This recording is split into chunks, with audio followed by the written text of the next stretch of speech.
paz do Senhor Jesus a todos, lição de número 8, o discípulo e o dízimo, tópico de número 2, o dízimo no Novo Testamento. Este tópico é dividido em dois subtópicos, que são Jesus e o dízimo, e o segundo, o dízimo nas epístolas.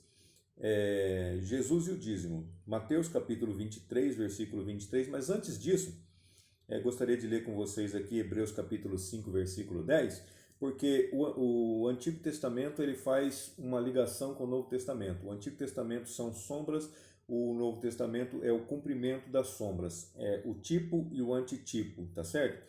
Então, no Hebreus capítulo 5, versículo 10, vai falar de uma vinculação direta entre o Antigo e o Novo Testamento, onde ele faz essa citação assim, ó, chamado por Deus sumo sacerdote segundo a ordem de Melquisedeque. Então Jesus era sumo sacerdote da mesma ordem que Melquisedeque. Peraí, o que você está falando? Eu estou falando que existia a ordem do sacerdócio dos levitas, que foram separados por Deus como sacerdotes para servir a Deus no templo, no santuário, e também existiu Melquisedeque antes do sacerdócio arônico, porque Arão foi o primeiro sumo sacerdote, mas ele também era da tribo de Levi. Então, antes do sacerdócio levítico, existia o sacerdócio de Melquisedeque, da qual Jesus é da mesma ordem, porque Jesus não é da tribo de Levi, Jesus é da tribo de Judá. Então, ele é um sacerdote da mesma ordem de Melquisedeque, ou seja, não fazia parte do grupo de sacerdotes levitas que serviam no templo, da mesma forma que Jesus também não servia ali no templo, tá certo? É uma explicação básica, porque o nosso tempo não nos permite falar mais a esse respeito. Mas em outros vídeos posteriores a esse, podemos falar mais a respeito do sacerdócio, da ordem sacerdotal. Inclusive, nós também somos da mesma ordem sacerdotal que o Senhor Jesus, que é a ordem de Melquisedeque, tá certo? Por quê? Porque nós não somos da tribo de Levi. Nós nem israelitas nós somos, na verdade nós somos cananeus, da descendência de Canaã, descendência de Cã, tá certo? Então nós não podemos de maneira nenhuma ser sacerdotes da mesma ordem de Levi, da mesma tribo de Levi. Então nós somos sacerdotes segundo a ordem de Melquisedeque. Isso aí vai estar lá na epístola de Pedro. Então Hebreus capítulo 5, versículo 10 faz esse comparativo. Então se Melquisedeque recebeu o dízimo de Abraão, olha só, a vinculação direta que o autor aos Hebreus faz aqui. Jesus também tem que receber os dízimos, ou seja, hoje Jesus não está mais aqui na terra. Como é que nós vamos entregar o dízimo para ele?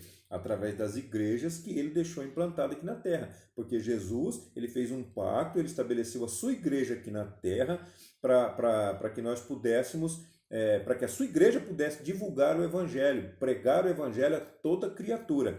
Valdecir, mas qual igreja que é correta? Nós já falamos na lição que fala sobre as igrejas, tá certo? Independente da sua denominação, não importa, tá certo? Desde que a Bíblia, a palavra de Deus, seja pregada, seja ensinada, é a sua denominação, é a sua igreja, é a igreja que Jesus implantou aqui na terra, tá ok? Então é isso aí, a vinculação direta. Se Melquisedeque recebeu o dízimo, Jesus, através das suas igrejas aqui na terra, das suas denominações aqui na terra, também tem que receber o dízimo. Isso também faz parte da lei. Então, se a ordem é a mesma, os deveres e os privilégios também são os mesmos. Então, Jesus e o dízimo, Mateus capítulo 23, versículo de número 23, diz assim: Ai de vós, escribas e fariseus hipócritas, pois que dizimais a hortelã, o endro e o cubinho, e desprezais o mais importante da lei, o juízo, a misericórdia e a fé.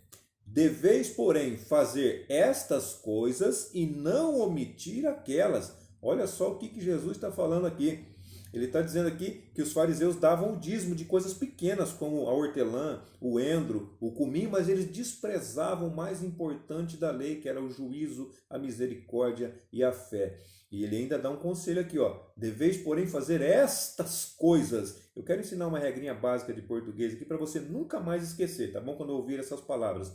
Estas coisas se referem a juízo, misericórdia e fé. Valdecir, como é que você sabe? Eu vou te dizer, ó. Esta caneta, ela está bem próxima de mim, esta caneta, quando eu deixar ela um pouquinho distante, vou tirar a mão dela, mas ela está aqui perto, você não está vendo, mas ela está aqui perto. Essa caneta, então, esta caneta, essa caneta, aquela caneta. Então, conforme a distância, vai utilizar essa palavra, esta, essa e aquela, tá certo? Conforme a distância. Então, o que está mais próximo aqui de estas? Juízo, misericórdia e fé. Então, você tem que fazer essas coisas, você tem que praticar a lei, tem que colocar em prática aquilo, tudo que nós estamos aprendendo, nós temos que colocar em prática. Então, nós temos que fazer essas coisas. Mas nós não podemos omitir aquelas, o que? A que os fariseus e os escribas faziam aqui. Davam o dízimo do hortelã, do heno, do cominho, das coisas pequenas também. Tudo tem que ser retirado do dízimo. Tudo que nós adquirimos, tudo que nós ganhamos, nós temos que dar o dízimo ao Senhor como forma de gratidão. Não para ser visto pelos homens, não por arrogância, não com falsa religiosidade, para querer aparecer, ostentação, né? Porque hoje a palavra muito comum é essa, ostentar. Não, não por isso, mas com coração puro, com coração sincero. E mais para frente a gente vai ver aqui com alegria. O dízimo nas epístolas, o segundo subtópico, 1 aos Coríntios, capítulo 16, versículo 2. A palavra dízimo ela não aparece nos ensinos de Paulo. Vai dizer, você acabou de ler dízimo aí na Epístola aos Hebreus. Sim, mas Hebreus não é conferido a Paulo, tá certo?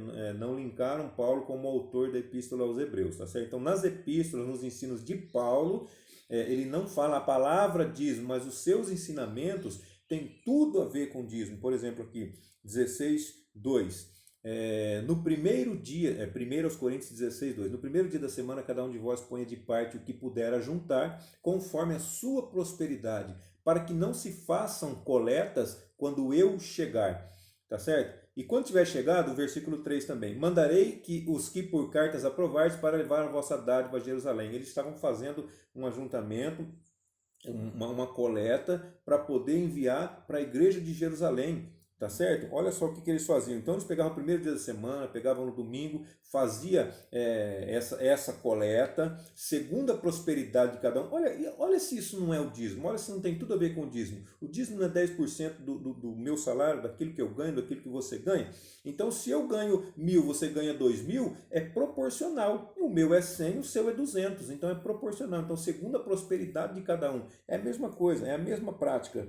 Então, mas além de ter a mesma prática, além de ser proporcional, ele precisa ser, segundo os Coríntios 9 e o versículo 7, ele tem que ser também com alegria. Olha o que Paulo diz assim, cada um contribua segundo propôs no seu coração, não com tristeza ou por necessidade, porque Deus ama o que dá com alegria. Então tem que ter a motivação correta também. Não é simplesmente cumprir a lei, mas ter a motivação correta. E também no versículo 6, um anterior ao que a gente acabou de ler, digo isto, que o que semeia pouco, pouco também ceifará. O que semeia abundância, em abundância também ceifará. A lei da semeadura também está implícita. Deus abençoe a todos. Até a nossa próxima aula, se assim Deus nos permitir.